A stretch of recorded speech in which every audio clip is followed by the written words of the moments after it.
인구 구조 변화 고령화와 저출산 현상으로 인해 노동 인구의 감소가 예상되며 이에 따라 직업의 형태와 근무 환경이 변화할 가능성이 큽니다. 특히 고령 노동자의 비중이 높아지면서 나이에 맞는 유연한 근무 방식과 평생교육의 중요성이 증가할 것입니다.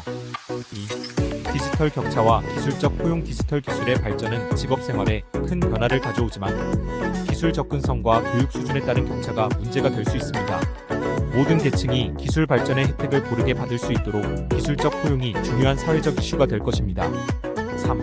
다양성과 포용성. 성별, 인종, 성적 지향, 장애 유무 등 다양한 배경을 가진 사람들이 직업 생활에서 더 큰 역할을 할 것이며 조직 내 다양성과 포용성이 중요한 가치로 자리 잡을 것입니다.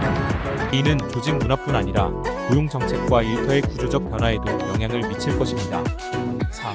일과 삶의 균형. 코로나19 팬데믹 이후 원격 근무와 유연한 근무 방식이 확산되면서 일과 삶의 균형에 대한 요구가 더욱 강해질 것으로 예상됩니다.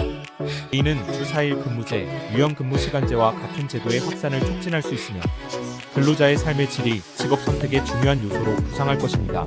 5. 환경 지속 가능성에 대한 요구. 기후 변화와 환경 지속 가능성에 대한 인식이 높아지면서 기업과 근로자는 친환경적이고 지속 가능한 방식으로 직업을 수행할 필요가 커질 것입니다.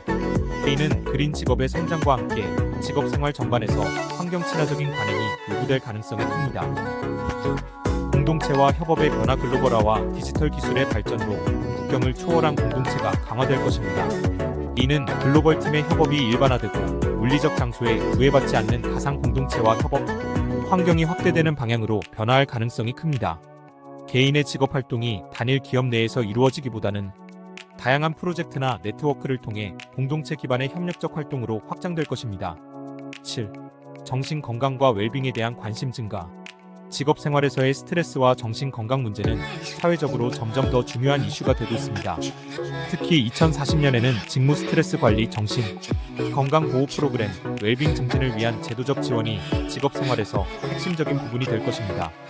직업 선택과 근무 조건에서도 정신적, 정서적 안정이 중요한 요소로 부각될 가능성이 큽니다.